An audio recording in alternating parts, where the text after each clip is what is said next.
Le 6 mai prochain, où seront Meghan Markle et le prince Harry? Buckingham Palace s'attelant aux préparatifs du couronnement de Charles III et de Camilla Parker Bowles, les tabloïds s'interrogent sur la présence du duc et de la duchesse de Sussex. Si la liste des invités diplomatiques est un casse-tête pour les organisateurs, celle des proches l'est tout autant depuis la parution des mémoires du prince Harry et la diffusion de sa série documentaire sur Netflix. À cela s'ajoute l'anniversaire d'Archie, célébré le 6 mai, le jour du couronnement. Coïncidence ou pas, pour l'heure ni Meghan Markle, ni le frère du prince William ne se sont exprimés sur le sujet.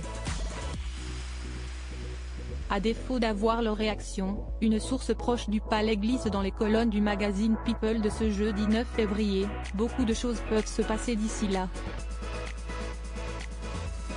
Mais, vous savez, la porte est toujours ouverte. La balle est dans leur camp. Il y a beaucoup de choses à discuter, et j'espère vraiment qu'ils sont prêts à s'asseoir et à en parler. Pour autant, sans aucun signe de réconciliation fait, l'invitation n'a pas encore été envoyée. Supérieur à supérieur Harry et Meghan Markle, Märtha Louise de Norvège, Juan Carlos. Ces scandales qui ont marqué le Gotha en 2022. Pourquoi Charles III a tout intérêt à se réconcilier avec le prince Harry?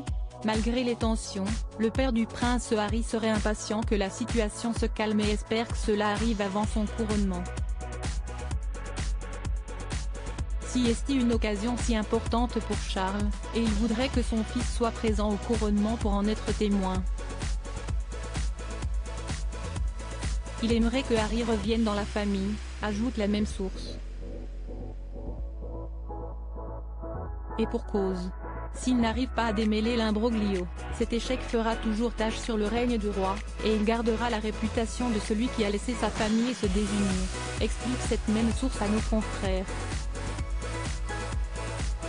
Il a eu la réputation d'être un parent distant, et il serait terrible pour lui que cela continue.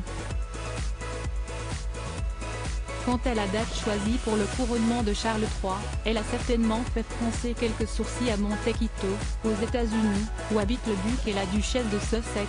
Note de la rédaction, note le correspondant Jack Wyston et la commentatrice Kristen Meinzer dans le podcast The Royal Report. Estimant que cela ne pouvait pas vraiment être un accident, ils ont alors affirmé que les parents d'Archie auraient été offusqués par cette étrange coïncidence.